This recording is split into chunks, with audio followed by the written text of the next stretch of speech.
नमस्कार दोस्तों, आपका मेरे चैनल चमकते किस्से में स्वागत है। आज आपके सामने प्रस्तुत है मुंशी प्रेमचंद्र जी द्वारा लिखित कहानी अलग्योझा। भोला महतो ने पहली स्त्री के मर जाने के बाद दूसरी सगाई की तो उसके लड़के रघु के लिए बुरे दिन आ गए। रघु की उम्र उस समय केवल 10 वर्ष की थी। चैन से गांव में गुल्ली डंडा खेलता फिरता था। माँ के आते ही चक्की में जुटना पड़ा। पन्ना रूपवती स्त्री थी और रूप और गर्व में चोली दामन का नाता है। वह अपने हाथों से कोई काम न करती। गोबर रघु निकालता, बैलों को सानी रघु देता, रघु ही जूठे बर्तन मांजता। भोला की आंखें कुछ ऐसी फिरी कि उसे रघु में सब बुराइयां ही बुराइयां नजर आती। पन्ना की बातों को वह प्राचीन मर्यादा अनुसार आंखें बंद करके मान लेता था। रघु की शिकायतों की जरा परवाह न करता। नतीजा यह हुआ कि रघु ने शिकायत करना ही छोड़ दिया। किसके सामने रोए? बाप ही नहीं, सारा गांव उसका दुश्मन था। बड़ा जिद्दी लड़का है। पन्ना को तो कुछ समझता ही नहीं। बेचारी उसका दुलार करती है, खिलाती पिलाती है, यह उसी का फल है। दूसरी औरत होती तो निबाह न होता। वह तो कहा, पन्ना इतनी सीधी सादी है कि निबाह हो जाता है। सबल की शिकायतें सब सुनते हैं, निर्बल की फरियाद कोई नहीं सुनता। रघु का हृदय माँ के ओर से दिन पर दिन फटता जाता था। यहाँ तक कि 8 साल गुजर गए और एक दिन भोला के नाम की मृत्यु का संदेश आ पहुंचा। पन्ना के 4 बच्चे थे, 3 बेटे और 1 बेटी। इतना बड़ा खर्च और कमाने वाला कोई नहीं। रघु अब क्यों बात पूछने लगा? यह मानी हुई बात थी। अपनी स्त्री लाएगा और अलग रहेगा। स्त्री आकर और भी आग लगाएगी। पन्ना को चारों ओर अंधेरा ही दिखाई देता था, पर कुछ भी कहो, वह रघु की आश्रय बनकर घर में न रहेगी। जिस घर में उसने राज किया उसमें अब लौंडी न बनेगी। जिस लौंडे को अपना गुलाम समझा उसका मुंह न ताकेगी। वह सुंदर थी, अवस्था अभी कुछ ज्यादा न थी, जवानी अपनी पूरी बहार पर थी। क्या वह कोई दूसरा घर नहीं कर सकती? यही न होगा, लोग हंसेंगे। भला से उसकी बिरादरी में क्या ऐसा होता नहीं? ब्राह्मण ठाकुर थोड़ी ही थी कि नाक कट जाएगी। यह तो उन्हीं ऊंची जातों में होता है कि घर में चाहे जो कुछ करो, बाहर पर्दा ठका रहे। वह तो संसार को दिखाकर दूसरा घर कर सकती है। फिर वह रघु की दबैल बनकर क्यों रहे? भोला को मरे 1 महीना गुजर चुका था। संध्या हो गई थी। पन्ना इसी चिंता में पड़ी हुई थी कि सहसा उसे ख्याल आया, लड़के घर में नहीं है। यह बैलों को लौटने की बेला है। कहीं कोई लड़का उनके नीचे ना आ जाए। अब द्वार पर कौन है जो उनकी देखभाल करेगा? रघु को मेरे लड़के फूटी आंखों नहीं भाते, कभी हंसकर नहीं बोलता। घर से बाहर निकली तो देखा, रघु सामने झोपड़े में बैठा ऊंट की गड़ेरिया बना रहा है। लड़के उसे घेरे खड़े हैं और छोटी लड़की उसकी गर्दन में हाथ डाले उसकी पीठ पर सवार होने की चेष्टा कर रही है। पन्ना को अपनी आंखों पर विश्वास न आया। आज तो यह नई बात है। शायद दुनिया को दिखाता है कि मैं अपने भाइयों को कितना चाहता हूँ और मन में छुरी रखी हुई है। घात मिले तो जान ही ले ले। काला सांप है, काला सांप। कठोर स्वर में बोली, तुम सबके सब यहाँ क्या करते हो? घर में आओ, सांझ की बेला है, गोरू आते होंगे।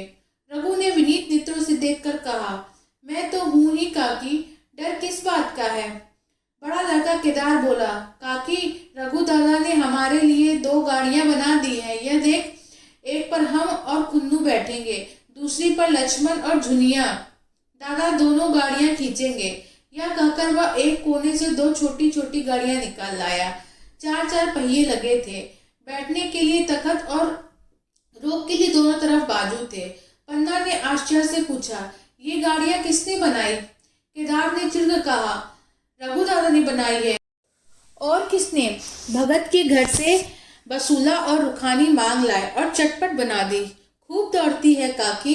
बैठ खुन्नू, मैं खींचूं। खुन्नू गाड़ी में बैठ गया। केदार खींचने लगा। चढ़ चढ़ शोर हुआ, मानो गाड़ी भी इस खेल में लड़कों के साथ शरीक है। लक्ष्मण ने दूसरी गाड़ी में बैठकर कहा, दादा खींचो। रघु ने झुनिया को भी गाड़ी में बिठा दिया और गाड़ी खींचता हुआ दौड़ा। तीनों लड़के तालियां बजाने लगे। पन्ना चकित नेत्रों से यह दृश्य देख रही थी और सोच रही थी कि यह वही रघु है या कोई और। थोड़ी देर बाद दोनों गाड़ियां लौटी। लड़के घर में जाकर इस यान यात्रा के अनुभव बयान करने लगे। कितने खुश थे सब, मानो हवाई जहाज पर बैठ आए हों। खुन्नू ने कहा, काकी, सब पेड़ दौड़ रहे थे, लक्ष्मण और बचिया कैसे भागी, सबकी सब दौड़ी। केदार, काकी, रघु दादा दोनों गाड़ियों एक साथ खींच ले जाते हैं। दुनिया सबसे छोटी थी, उसकी व्यंजना शक्ति उछल कूद और नेत्रों तक परिमित थी, तालियां बजा बजा कर नाच रही थी। खुन्नू, अब हमारे घर गाय भी आ जाएगी काकी। रघु दादा ने गिरधारी से कहा है कि हमें एक गाय ला दो। गिरधारी बोला, कल लाऊंगा। केदार, 3 सेर दूध देती है काकी, खूब दूध पिएंगे। इतने में रघु भी अंदर आ गया। पन्ना ने अवहेलना की दृष्टि से देखकर पूछा, क्यों रघु, तुमने गिरधारी से कोई गाय मांगी है? रघु ने क्षमा प्रार्थना के भाव से कहा, हाँ मांगी तो है, कल लाएगा। पन्ना, रुपए किसके घर से आएंगे यह भी सोचा है? रघु, सब सोच लिया है काकी, मेरी यह मुहर नहीं है। इसके 25 रुपए मिल रहे हैं, 5 रुपए बचिया के मुझा दे दूंगा, बस गाय अपनी हो जाएगी। पन्ना सन्नाटे में आ गई। अब उसका अविश्वासी मन भी रघु के प्रेम और सज्जनता को अस्वीकार न कर सका। बोली, मुहर को क्यों बेच देते हो? गाय की अभी कौन जल्दी है, हाथ में पैसे हो जाए तो ले लेना। सूना सूना गला अच्छा न लगेगा, इतने दिनों गाय नहीं रही तो क्या लड़के नहीं जिए? रघु दार्शनिक भाव से बोला, बच्चों के खाने पीने के यही दिन है काकी, इस उम्र में ना खाया तो फिर क्या खाएंगे? मुहर पहनना मुझे अच्छा भी नहीं मालूम होता। लोग समझते होंगे कि बाप तो गया, इसे मुहर पहनने की सूझी है। भोला मत तो गाय की चिंता में ही चल बसे। न रुपए आए और न गाय मिली, मजबूर थे। रघु ने यह समस्या कितनी सुगमता से हल कर दी। आज जीवन में पहली बार पन्ना को रघु पर विश्वास आया। बोली, जब गहना ही बेचना है तो अपनी मोहर क्यों बेचोगे, मेरी हसूली ले लेना। रघु, नहीं काकी, वह तुम्हारे गले में बहुत अच्छी लगती, मर्दों का क्या, मुहर पहने या ना पहने। पन्ना, चल मैं बूढ़ी हुई, अब हंसली पहन कर क्या करना है, तू अभी लड़का है, तेरा गला अच्छा न लगेगा। रघु मुस्कुरा कर बोला, तुम अभी से कैसे बूढ़ी हो गई, गांव में है कौन तुम्हारे बराबर? रघु की सरल आलोचना से पन्ना को लज्जित कर दिया। उसके रूखे मुरझाए मुख पर प्रसन्नता की लाली दौड़ गई। 5 साल गुजर गए। रघु का सा मेहनती ईमानदार बात का धनी दूसरा किसान गांव में न था। पन्ना की इच्छा के बिना कोई काम न करता। उसकी उम्र अब 23 साल की हो गई थी। पन्ना बार बार कहती, भैया बहू को विदा करा लाओ, कब तक न्याय में पड़ी रहेगी? सब लोग मुझी को बदनाम करते हैं कि बहू को नहीं आने देती। मगर रघु टाल देता था, कहता कि अभी जल्दी क्या है, उसे अपनी स्त्री के रंग ढंग का कुछ परिचय दूसरों से मिल चुका था। ऐसी औरत को घर में लाकर वह अपनी शांति में बाधा नहीं डालना चाहता था। आखिर एक दिन पन्ना ने जिद करके कहा, तो तुम ना लाओगे? कह दिया कि अभी कोई जल्दी नहीं। तुम्हारे लिए जल्दी न होगी, मेरे लिए तो जल्दी है। मैं आज आदमी भेजती हूँ, पछताओगी काकी, उसका मिजाज अच्छा नहीं है तुम्हारी बला से। जब मैं उससे बोलूंगी ही नहीं तो क्या हवा में लड़ेगी? रोटियां तो बना लेगी, मुझे भीतर बाहर का सारा काम ही नहीं होता। मैं आज बुला लेती हूँ, बुलाना चाहती हो तो बुला लो, मगर फिर यह न कहना कि यह मेहरिया को ठीक नहीं करता, उसका गुलाम हो गया है। न कहूंगी, जाकर 2 साड़ियां और मिठाई ले आ। तीसरे दिन मुलिया मैके से आ गई।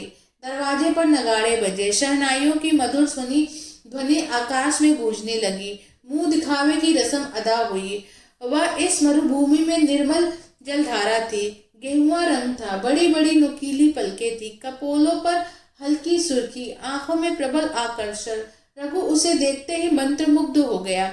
प्रातःकालीन पानी का घड़ा लेकर चलती, तब उसका गेहुआ रंग प्रभात की सुनहरी किरणों से कुंदन हो जाता, मानो उषा अपनी सारी सुगंध, सारा विकास और उन्माद लिए मुस्कुराती चली जाती हो। मुलिया मैके से ही जली भुनी आई थी। मेरा शौहर छाती फाड़कर काम करे और पन्ना रानी बनी बैठे रहे, उसके लड़के रईसजादे बने घूमे, मुलिया से यह बर्दाश्त न होगा। वह किसी की गुलामी न करेगी। अपने लड़कों को तो अपने ही होते हैं ना भाई, भाई किसके होते हैं? जब तक पर नहीं निकलते रघु को घेरे हुए हैं। जो ही जरा सयाने हुए पल्ला झाड़ कर निकल जाएंगे, बात भी न पूछेंगे। एक दिन उसने रघु से कहा, तुम्हें इस तरह गुलामी करनी हो तो करो, मुझसे ना होगी। रघु, तो फिर क्या करूं, तू ही बता। लड़के तो अभी घर का काम करने लायक भी नहीं है। मूलिया, लड़के रावत के हैं, कुछ तुम्हारे थोड़े ही हैं। यही पन्ना है जो तुम्हें दाने दाने को तरसाती थी। सब सुन चुकी हूँ, मैं लौंडी बनकर न रहूंगी। रुपए पैसे का मुझे हिसाब नहीं मिलता। न जाने तुम क्या लाते हो और वह क्या करती है। तुम समझते हो रुपए घर में ही तो हैं, मगर देख लेना तुम्हें जो एक फोटी कौड़ी भी मिले। रघु, रुपए पैसे तेरे हाथ में देने लगूं तो दुनिया क्या कहेगी, यह तो सोच। मूलिया, दुनिया जो चाहे कहे, दुनिया के हाथों बिकी नहीं हूं मैं। देख लेना, भाड़ लीप कर हाथ काला ही रहेगा। फिर तुम अपने भाइयों के लिए मरो, मैं क्यों मरूं? रघु ने कुछ जवाब न दिया। उसे जिस बात का भय था वह इतनी जल्दी सिर आ पड़ी। अब अगर उसने बहुत तत्तो मंथो किया तो 4-6 महीने और काम चलेगा, बस आगे या डोंगा चलता नजर नहीं आता। बकरे की माँ कब तक खैर मनाएगी। एक दिन पन्ना ने महुए का सुखावन डाला। बरसात शुरू हो गई थी, बखार में अनाज गीला हो रहा था। मूलिया से बोली, बहू जरा देखती रहना, मैं तालाब से नहा आऊं। मूलिया ने लापरवाही से कहा, मुझे नींद आ रही है, तुम बैठकर देखो। एक दिन न नहाओगी तो क्या होगा। पन्ना ने साड़ी उतार कर रख दी, नहाने न गई। मूलिया का वार खाली गया। कई दिन के बाद एक शाम को पन्ना धान रोप कर लौटी। अंधेरा हो गया था, दिन भर की भूखी थी। आशा थी बहू ने रोटी बना रखी होगी, मगर देखा तो यहाँ चूल्हा ठंडा पड़ा हुआ था और बच्चे मारे भूख के तड़प रहे थे। मूलिया से आहिस्ता से पूछा, आज अभी चूल्हा नहीं जला? केदार ने कहा, आज दोपहर को भी चूल्हा नहीं जला काकी, भाभी ने कुछ भी नहीं बनाया। पन्ना, तो तुम लोगों ने खाया क्या? केदार, कुछ नहीं, रात की रोटियां थी, खुन्नू और लक्ष्मण ने खाई, मैंने सत्तू खा लिया। पन्ना, और बहू? केदार, वह पड़ी सो रही है, कुछ नहीं खाया। पन्ना ने उसी वक्त चूल्हा जलाया और खाना बनाने बैठ गई। आटा गूंथती थी और रोती थी, क्या नसीब है, दिन भर खेत में जली, घर आई तो चूल्हे के सामने जलना पड़ा।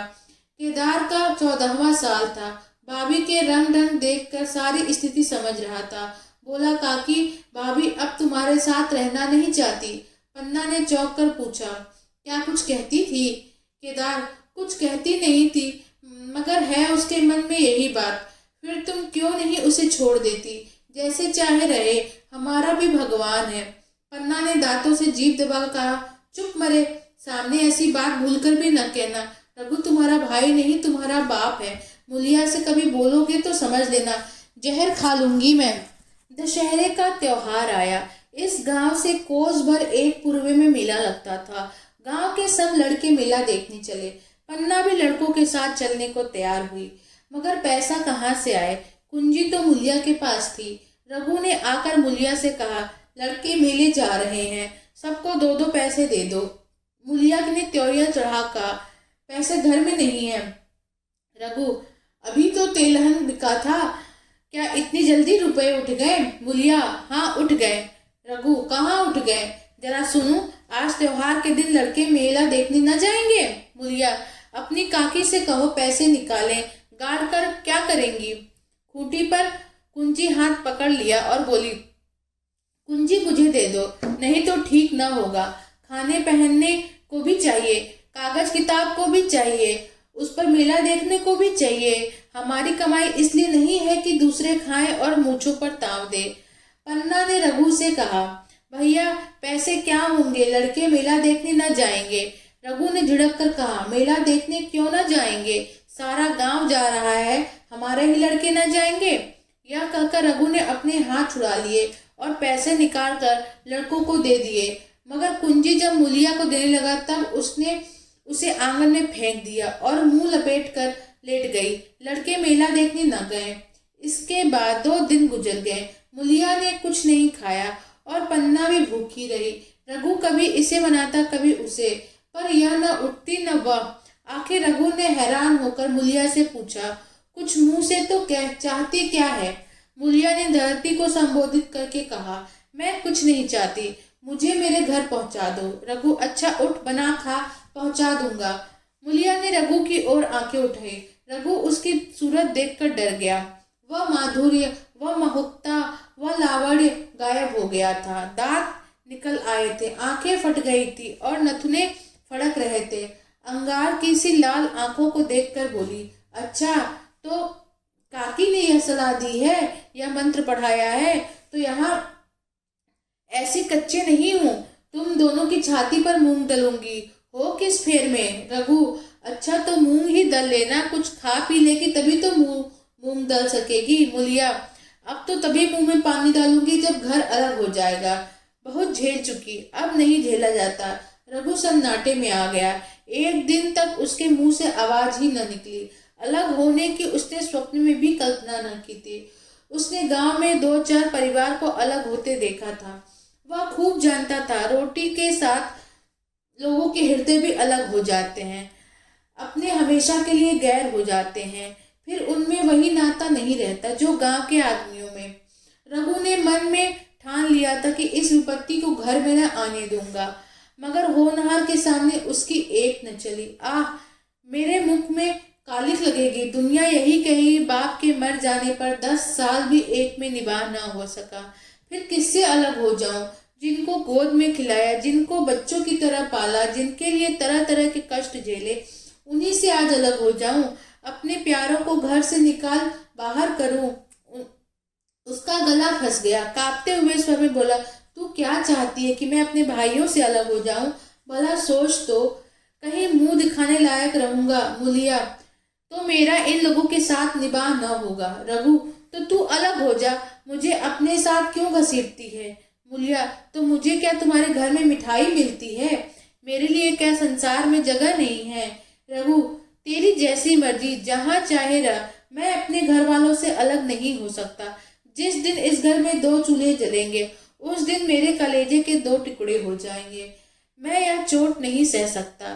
तुझे जो तकलीफ हो वह मैं दूर कर सकता हूँ। माल असबाब की मालकिन तो तू है ही, अनाज पानी तेरे ही हाथ है। अब रह क्या गया है? अगर कुछ काम धंधा करना नहीं चाहती मत कर। भगवान ने मुझे समाई दी होती तो मैं तुझे तिनका तक न उठाने देता।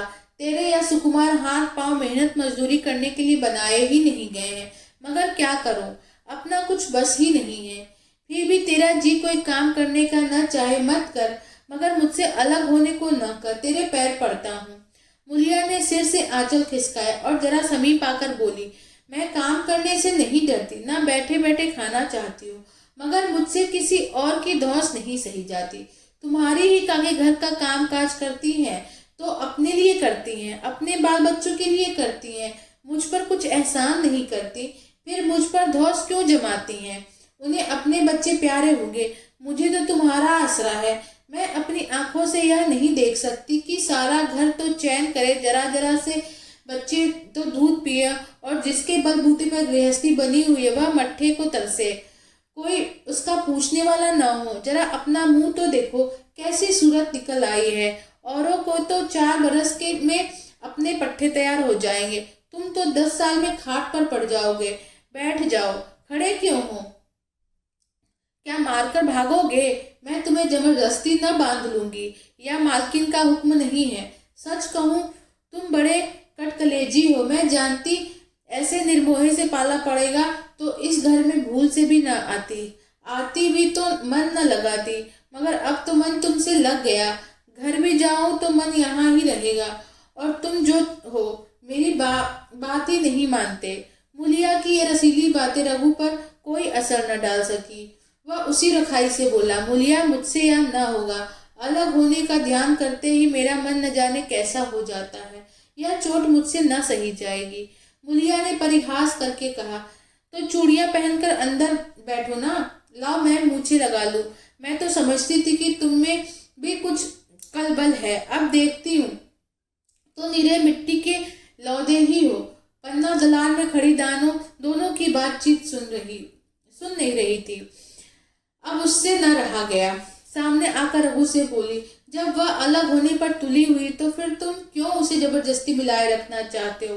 तुम उसे लेकर रहो, हमारे भगवान ने विवाह कर दिया है तो अब क्या डर? अब तो भगवान की दया से 3 लड़के सयाने हो गए हैं, अब कोई चिंता नहीं। रघु ने आंसू भरी आंखों से पन्ना को देखकर कहा, काकी तू पागल हो गई है क्या? जानती नहीं 2 रोटियां होते ही 2 मन हो जाते हैं। पन्ना, जब वह मानती ही नहीं तो तब तुम क्या करोगे? भगवान की मर्जी होगी तो कोई क्या करेगा। परालब्ध में जितने दिन एक साथ रहना लिखा था उतने दिन रहे, अब उसकी यही मर्जी है तो यही सही। तुमने मेरे बाल बच्चों के लिए जो कुछ किया वह भूल नहीं सकती। तुमने इनके सिर हाथ न रखा होता तो आज इनकी न जाने क्या गति होती, न जाने किसके द्वार पर ठोकरें खाते होते, न जाने कहाँ कहाँ भीख मांगते फिरते। तुम्हारा जस मरते दम तक गाऊंगी। अगर मेरी खाल तुम्हारे जूते बनाने के काम आते तो खुशी से दे दूं, चाहे तुमसे अलग हो जाऊं, पर जिस घड़ी पुकारोगे कुत्ते की तरह दौड़ी आऊंगी। यह भूल कर भी न सोचना कि तुमसे अलग होकर मैं तुम्हारा बुरा चेतूंगी। जिस दिन तुम्हारा अनबल मेरे मन में आएगा उसी दिन विष खाकर मर जाऊंगी। भगवान करे तुम दूधो नहाओ पूतो फलो, मरते दम तक यही आशीष मेरे रोए रोए से निकलती रहेगी। और अगर लड़के भी अपने बाप के हैं तो मरते दम तक तुम्हारा पोष मानेंगे। यह कहकर पन्ना रोती हुई वहां से चली गई। रघु वहां मूर्ति की तरह बैठा रहा। आसमान की ओर टकटकी लगी थी और आंखों से आंसू बह रहे थे। पन्ना की बातें सुनकर मुलिया समझ गई कि अपने पबारा है। चटपट उठी, घर में झाड़ू लगाई, चूल्हा जलाया और कुएं से पानी लाने चली। उसकी टेक पूरी हो गई थी। गांव में स्त्रियां के 2 दल होते हैं, एक बहुओं का और दूसरा सासों का। बहुएं सलाह और सहानुभूति के लिए अपने दल में जाती हैं, सासें अपने में। दोनों की पंचायतें अलग होती हैं। मुलिया को कुएं पर 2-3 बहुएं मिल गईं। एक से पूछा, आज तो तुम्हारी बुढ़िया बहुत रो धो रही थी। मुलिया ने विजय के गर्व से कहा, इतने दिनों से घर की मालकिन बनी हुई है, राजपाट छोड़ते किसे अच्छा लगता है। बहन, मैं उनका बुरा नहीं चाहती, लेकिन एक आदमी की कमाई में कहाँ तक बरकत होगी। मेरे भी तो यही खाने पीने पहनने ओढ़ने के दिन हैं। अभी उनके पीछे मरो, फिर बाल बच्चे हो जाए, उनके पीछे मरो, सारी जिंदगी रोते ही कट जाएगी। एक बहू बुढ़िया यही चाहती है कि यह सब जन्म भर लौंडी बने रहे, मोटा झोटा खाएं और पड़ी रहे। दूसरी बहू, किस भरोसे पर कोई मरे। अपने लड़कों तो बात ही नहीं पूछे, पराये लड़कों का क्या भरोसा। कल इनके हाथ पैर हो जाएंगे, फिर कौन पूछता है। अपनी अपनी मेहरियों का मुंह देखेंगे। पहले से ही फटकार देना अच्छा है, फिर तो कोई कलंक न होगा। मुलिया पानी लेकर गई, खाना बनाया और रघु से बोली, जाओ नहा आओ, रोटी तैयार है। रघु ने मानो सुना ही नहीं, सिर पर हाथ रखकर द्वार की तरफ ताकता रहा। मुलिया, क्या कहती हूँ, कुछ सुनाई देता है? रोटी तैयार है, जाओ नहा आओ। रघु, सुन तो रहा हूँ, क्या बहरा हूँ? रोटी तैयार तो जाकर खा ले, मुझे भूख नहीं है। मुलिया ने फिर नहीं कहा, जाकर चूल्हा बुझा दिया, रोटियां उठाकर छींके पर रखती और मुंह ढककर लेटी रही। जरा देर में पन्ना आकर बोली, खाना तैयार है, नहा धोकर खा लो, बहू भी भूखी रहेगी। रघु ने झुंझलाकर कहा, काकी तू घर में रहने देगी कि मुंह में कालिक लगाकर कहीं निकल जाऊं? खाना तो खाना ही है, आज न खाऊंगा कल खाऊंगा, लेकिन अभी मुझसे न खाया जाएगा। केदार क्या अभी मदरसे से नहीं आया? पन्ना, अभी तो नहीं आया, आता ही होगा। पन्ना समझ गई कि जब तक वह खाना बनाकर लड़कों को न खिलाएगी और खुद न खाएगी, रघु न खाएगा। इतना ही नहीं, उसे रघु से लड़ाई करनी पड़ेगी, उसे जली कटी सुनानी पड़ेगी, उसे यह दिखाना पड़ेगा कि मैं ही उससे अलग होना चाहती हूँ, नहीं तो वह इसी चिंता में घुल घुल कर प्राण दे देगा। यह सोचकर उसने अलग चूल्हा जलाया और खाना बनाने लगी। इतने में केदार और खुन्नू मदरसे से आ गए। पन्ना ने कहा, आओ बेटा खा लो, रोटी तैयार है। केदार ने पूछा, भैया को भी बुला लूं ना? पन्ना, तुम आकर खा लो, उसकी रोटी बहू ने अलग बनाई है। खुन्नू, जाकर भैया से पूछना हो। पन्ना, जब उसका जी चाहेगा खाएगा, तू बैठकर खा, तुझे इन बातों से क्या मतलब? जिसका जी चाहेगा खाएगा, जिसका जी न चाहेगा न खाएगा। जब वह और उसकी बीवी अलग रहने पर तुले हैं तो कौन मनाए? केदार, तो क्यों अम्मा जी, क्या हम अलग घर में रहेंगे? पन्ना, उनका जी चाहे एक घर में रहे, जी चाहे आंगन में दीवार डाल ले। खुन्नू के दरवाजे पर आकर झांका। सामने फूस की झोपड़ी पड़ी थी। वहीं खाट पर पड़ा रघु नारियल पी रहा था। खुन्नू, भैया तो अभी नारियल लिए बैठे हुए हैं। पन्ना, जब जी चाहेगा खाएगा। केदार, भैया ने भाभी को डांटा नहीं। मुलिया अपनी कोठरी में पड़ी सुन रही थी। बाहर आकर बोली, भैया ने तो नहीं डांटा, अब तुम आकर डांटो। केदार के चेहरे पर रंग उड़ गया, फिर जबान न खोली। तीनों लड़कों ने खाना खाया और बाहर निकले। लू चलने लगी थी। आम के बाग में गांव के लड़के लड़कियां हवा से घिरे हुए आम चुन रहे थे। केदार ने कहा, आज हम भी आम चुनने चले, खूब आम गिर रहे हैं। खुन्नू, दादा जो बैठे हैं। लक्ष्मण, मैं न जाऊंगा, दादा घुड़केंगे। केदार, वह तो अब अलग हो गए हैं। लक्ष्मण, तो अब वह हमको कोई मारेगा तब भी दादा न बोलेंगे। केदार, वाह, तब क्यों न बोलेंगे। रघु ने तीनों लड़कों के दरवाजे पर खड़े देखा, पर कुछ नहीं बोला।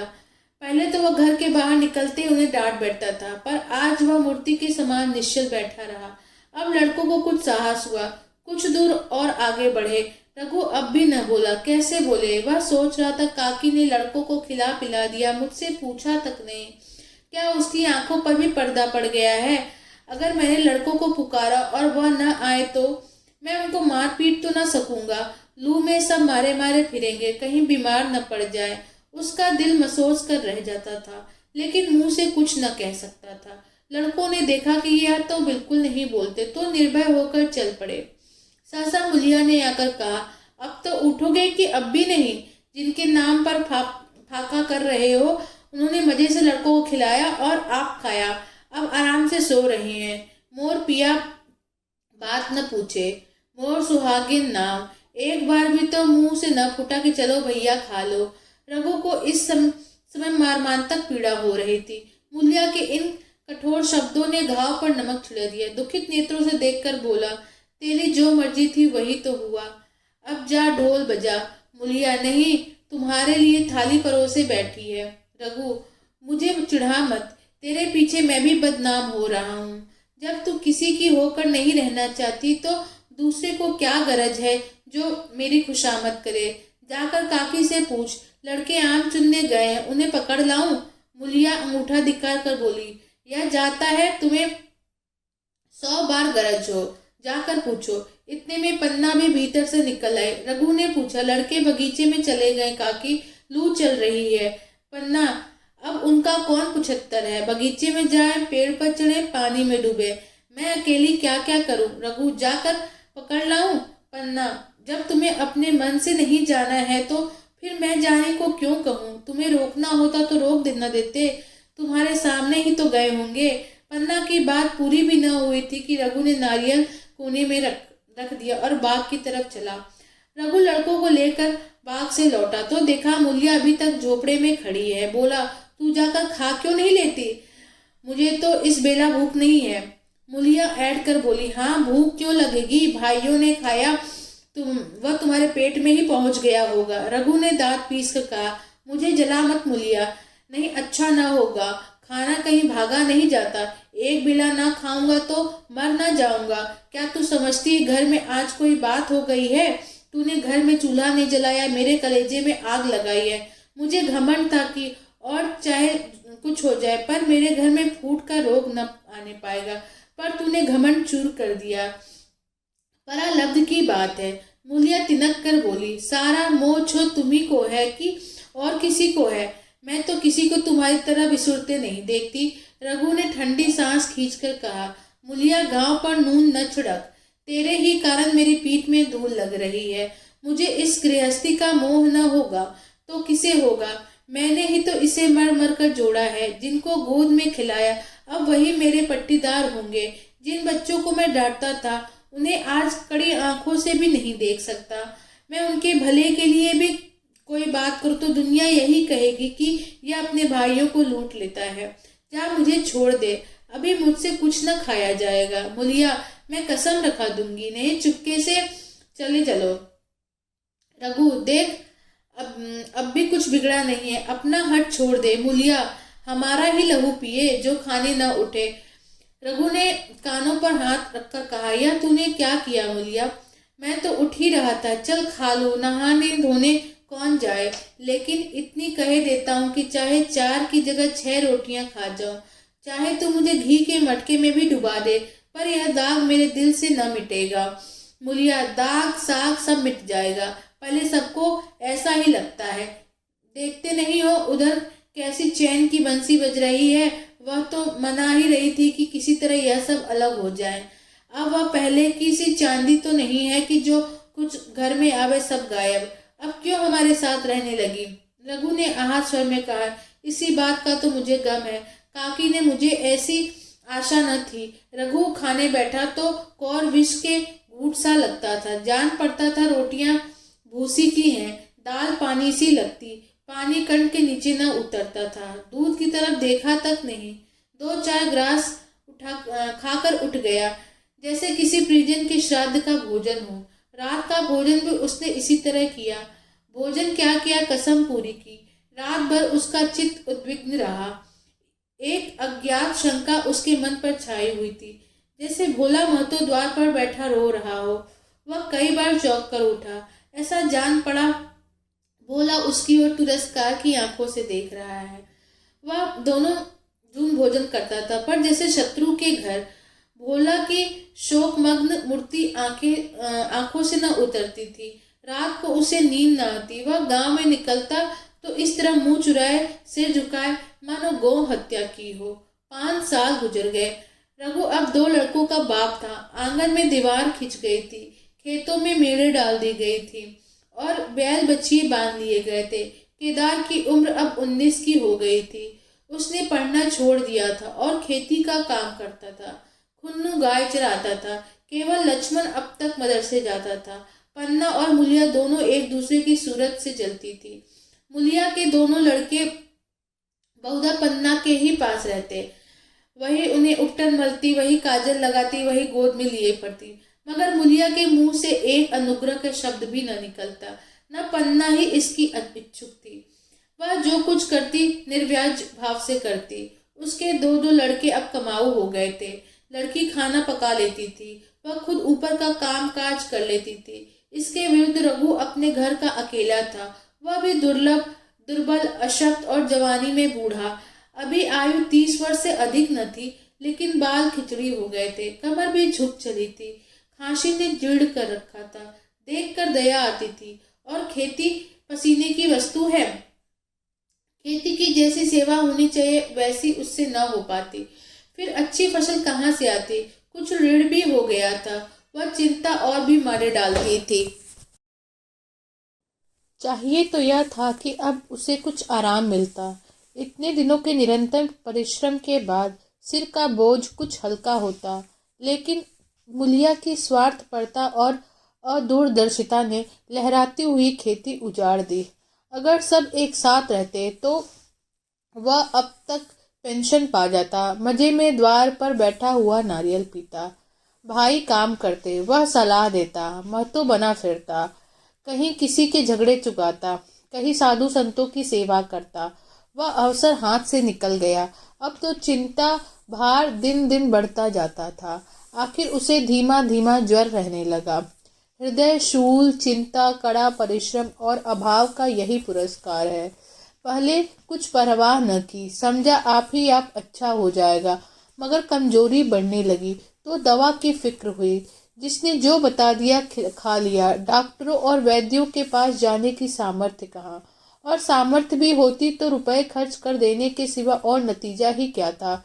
जीर्ण ज्वर की औषधि आराम और पुष्टिकारक भोजन है। न वह बसंत मालती का सेवन कर सकता था और न आराम से बैठकर बलवर्धक भोजन कर सकता था। कमजोरी बढ़ती गई। पन्ना को अवसर मिलता तो वह आकर उसे तसल्ली देती, लेकिन उसके लड़के अब रघु से बात भी न करते थे। दवा दारू तो क्या करते, उसका और मजाक उड़ाते। भैया समझते थे कि हम लोग से अलग होकर सोने और ईंट रख लेंगे। भाभी समझती थी सोने से लज जाऊंगे। अब देखे कौन पूछता है। सिसक सिसक कर न मरे तो कह देना। बहुत हाय हाय भी अच्छी नहीं होती। आदमी उतना काम करे जितना हो सके, यह नहीं कि रुपए के लिए जान दे दे। पन्ना कहती, रघु बेचारे का कौन दोष है। केदार कहता, चल मैं खूब समझता हूँ, भैया की जगह मैं होता तो डंडे से बात करता। मजाल थी कि क्या औरत यों जिद करती। यह सब भैया की चाल थी, सब सदी बदी बात थी। आखिर एक दिन रघु का टिमटिमाता हुआ जीवन दीपक बुझ गया। मौत ने सारी चिंताओं का अंत कर दिया। अंत समय उसने केदार को बुलाया था, पर केदार को ऊँख में पानी देने जाना था। तेरा कहीं दवा के लिए ना भेज दे, बहाना बना दिया। मुलिया का जीवन अंधकार में हो गया। जिस भूमि पर उसने मंसूबों की दीवार खड़ी की थी वह नीचे से खिसक गई थी। जिस खूंटे के बल पर वह उछड़ रही थी वह उखड़ गया था। गांव वालों ने कहना शुरू किया, ईश्वर ने कैसा तत्काल दंड दिया। बेचारी मारे लाज के अपने दोनों बच्चों को लिए रोया करती। गांव में किसी को मुंह दिखाने का साहस न होता। प्रत्येक प्राणी उसे यह कहता हुआ मालूम होता था, मारे घमंड के धरती पर पांव न रखती थी। आखिर सजा मिल गई कि नहीं। अब इस घर में कैसे निर्वाह होगा। वह किसके सहारे रहेगी, किसके बल पर खेती होगी। बेचारा रघु बीमार था, दुर्बल था, पर जब तक जीता रहा अपना काम करता रहा। मारे कमजोरी के कभी कभी सिर पकड़ के बैठ जाता और जरा दम लेकर फिर से हाथ चलाने लगता था। सारी खेती तहस नहस हो रही थी, उसे कौन संभालेगा। अनाज की डांठें खलियान में पड़ी थी, ऊख अलग सूख रही थी। वह अकेली क्या क्या करेगी। फिर सिंचाई अकेले आदमी का तो काम नहीं। तीन तीन मजदूरों को कहाँ से लाए। गांव में मजदूर थे ही कितने। आदमी के लिए खींचातानी हो रही थी, क्या करे क्या ना करे। इस तरह 13 दिन बीत गए। क्रियाक्रम से छुट्टी मिली।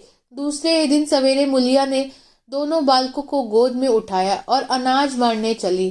खलिहान में पहुंचकर उसने एक को तो पेड़ के नीचे घास के नर्म बिस्तर पर सुला दिया और दूसरे को वहीं बैठाकर अनाज बांटने लगी। बैलों को हाँकती थी और रोती थी। क्या इसीलिए भगवान ने उसको जन्म दिया था। देखते देखते क्या हो गया। इन्हीं दिनों पिछले साल भी अनाज मारा गया था। वह रघु के लिए लोटे में शरबत और मटर की घुग्गी लेकर आई थी। आज कोई उसके आगे है न पीछे, लेकिन किसी की लौंडी तो नहीं हूँ। उसे अलग होने का अब भी पछतावा न था। एकाएक छोटे बच्चे का रोना सुनकर उसने उधर ताका तो बड़ा लड़का उसे चुमका कर कह रहा था, भैया चुप रहो चुप रहो। धीरे धीरे उसके मुंह पर हाथ फेरता था और चुप कराने के लिए विकल था। जब बच्चा किसी तरह न चुप हुआ तो वह खुद उसके पास लेट गया और उसे छाती से लगाकर प्यार करने लगा। मगर जब यह प्रयत्न भी सफल न हुआ तो वह रोने लगा। उसी समय पन्ना दौड़ी आई और छोटे बालक को गोद में उठाकर प्यार करती हुई बोली, लड़कों को मुझे क्यों न दे आई बहू। हाय हाय, बेचारा धरती पर पड़ा लौट रहा है। जब मैं मर जाऊं तो जो चाहे करना, अभी तो जीती हूँ। अलग हो जाने से बच्चे तो नहीं अलग हो गए। मुलिया ने कहा, तुम्हें भी तो छुट्टी नहीं थी अम्मा, क्या करती। पन्ना, तो तुझे यहाँ आने की ऐसी क्या जल्दी थी। डांट मार न जाती। 3 लड़के तो हैं और किस दिन काम आएंगे। केदार तो कल ही मारने को कह रहा था, पर मैंने कहा पहले ऊँख में पानी दे लो, फिर आज मारना। मड़ाई तो 10 दिन बाद भी हो सकती है। ऊँख की सिंचाई न हुई तो सूख जाएगा। कल से पानी चढ़ा हुआ है, परसों तक खेत पुर जाएगा, तब मड़ाई हो जाएगी। तुझे विश्वास न आएगा, जब से भैया मरे हैं केदार को बड़ी चिंता हो गई है। दिन में 100 बार पूछता है, भाभी रोती तो नहीं है, देख लड़के भूखे तो नहीं है। कोई लड़का रोता है तो दौड़ा आता है, देख अम्मा क्या हुआ, बच्चा क्यों रोता है। कल रोकर बोला, अम्मा मैं जानता कि भैया इतनी जल्दी चले जाएंगे तो उनकी कुछ सेवा कर लेता। कहाँ जगाए जगाए उठता था। अब देखती हो पहर रात से उठकर काम में लग जाता है। खुन्नू कल जरा सा बोला, पहले हम अपनी ऊँख में पानी ले देंगे, तब भैया की ऊँख में देंगे। इस पर केदार ने ऐसा डांटा कि खुन्नू के मुंह से फिर बात न निकली। बोला, कैसी तुम्हारी और कैसी हमारी ऊँख। भैया ने जिला न लिया होता तो आज या तो मर गए होते या कहीं भीख मांग रहे होते। आज तुम बड़े ऊँख वाले बने हो। यह उन्हीं का पुण्य प्रताप है कि आज भले आदमी बने बैठे हो। परसों रोटी खाने को बुलाई गई तो मड़ैया में बैठा रो रहा था। पूछा क्यों रोता है तो बोला, अम्मा भैया इसी अयोध्या के दुख से मर गए। नहीं, अभी उनकी उम्र ही क्या थी, यह उस वक्त न सूझा। नहीं, उनसे क्यों बिगाड़ करते। यह कहकर पन्ना ने मुलिया की ओर संकेत पूर्वक दृष्टि से देखकर कहा, तुम्हें वह अलग न रहने देगा बहू। कहता है भैया हमारे लिए ही मर गए तो हम भी उनके बाल बच्चों के लिए मर जाएंगे। मुलिया की आंखों से आंसू जारी थे। पन्ना की बातों में आज सच्ची वेदना, सच्ची सांत्वना, सच्ची चिंता भरी हुई थी। मुलिया का मन कभी उसकी ओर इतना आकर्षित न हुआ था। जिनसे उसे व्यंग और प्रतिकार का भय था, वे इतने दयालु, इतने शुभेच्छु हो गए थे। आज पहली बार उसे अपनी स्वार्थपरता पर लज्जा आई। पहली बार आत्मा ने अलगोजे को धिक्कारा। इस घटना को हुए 5 साल गुजर गए। पन्ना आज बूढ़ी हो गई है। केदार घर का मालिक है, मुलिया घर की मालकिन है। कुन्नू और लक्ष्मण के विवाह हो चुके हैं, मगर केदार अभी तक कंवारा है। कहता है मैं विवाह न करूंगा। कई जगहों से बातचीत हुई, कई सगाइयां आई, पर उसने हामी न भरी। पन्ना ने कंपे लगाए, जाल फैलाए, पर वह न फंसा। कहता औरतों से कौन सुख। मेहरिया घर में आई और आदमी का मिजाज बदला। फिर जो कुछ है वह मेहरिया है। माँ बाप भाई बंधु सब पराए हैं। जब भैया जैसे आदमी का मिजाज बदल गया तो फिर दूसरों की क्या गिनती। 2 लड़के भगवान के दिए हैं, और क्या चाहिए। बिना ब्याह किए 2 बेटे मिल गए, इससे बढ़कर और क्या होगा। जिसे अपना समझो वह अपना है, जिसे गैर समझो वह गैर है। एक दिन पन्ना ने कहा, तेरा वंश कैसे चलेगा। केदार, मेरा वंश तो चल रहा है। दोनों लड़कों को अपना ही समझता हूँ। पन्ना, समझने पर ही तो है, तो तू मुलिया को भी अपनी मेहरिया समझता होगा। केदार ने झेपते हुए कहा, तुम तो गाली देती हो अम्मा। पन्ना, गाली कैसी, तेरी भाभी ही तो है। केदार, मेरे जैसे लठ गवार को वह क्यों पूछने लगी। पन्ना, तू करने को कह, मैं तो उससे पूछ लूंगी। केदार, नहीं मेरी अम्मा, कहीं रोने गाने न लगे। पन्ना, तेरा मन हो तो मैं बातों बातों में उसके मन की थाह लूं। केदार, मैं नहीं जानता, जो चाहे कर। पन्ना केदार के मन की बात समझ गई। लड़के का दिल मुलिया पर आया हुआ है, पर संकोच के भय के मारे कुछ नहीं कहता।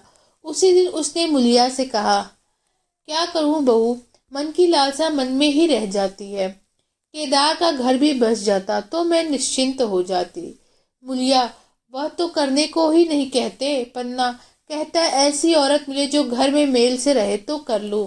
मुलिया, ऐसी औरत कहाँ मिलेगी, कहीं ढूंढो। पन्ना, मैंने तो ढूंढ लिया है। मुलिया, सच, किस गांव की है। पन्ना, अभी न बताऊंगी, मुदा यह जानती हूँ कि उसे केदार की सगाई हो जाए तो घर बन जाए और केदार की जिंदगी भी सफल हो जाए। न जाने लड़की मानेगी कि नहीं।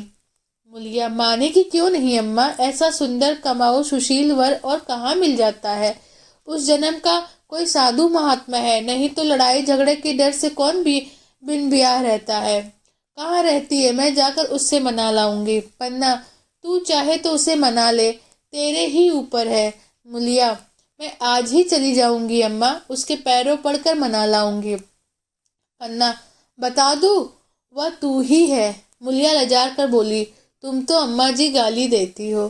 पन्ना, गाली कैसी, देवर ही तो है। मुलिया, मुझ जैसी बुढ़िया को वह क्यों पूछेंगे। पन्ना, पर तुझी पर दांत लगाए बैठा है, तेरे सिवा कोई उसे और नहीं भाती है। डर के मारे कहता नहीं, पर उसके मन की बात मैं जानती हूँ। वैधव्य के शौक से मुरझाया हुआ मुलिया का पीत वदन कमल की भांति अरुण हो उठा। 10 वर्षों में जो कुछ खोया था वह इसी एक क्षण में मानो ब्याज के साथ मिल गया। वही लावण्य, वही विकास, वही आकर्षण और वही लोच। तो यह थी मुंशी प्रेमचंद जी की कहानी अलगोजा। अगर आपको मेरे द्वारा सुनाई गई कहानी पसंद आती तो कृपया मेरे चैनल को लाइक, शेयर और सब्सक्राइब करें। धन्यवाद।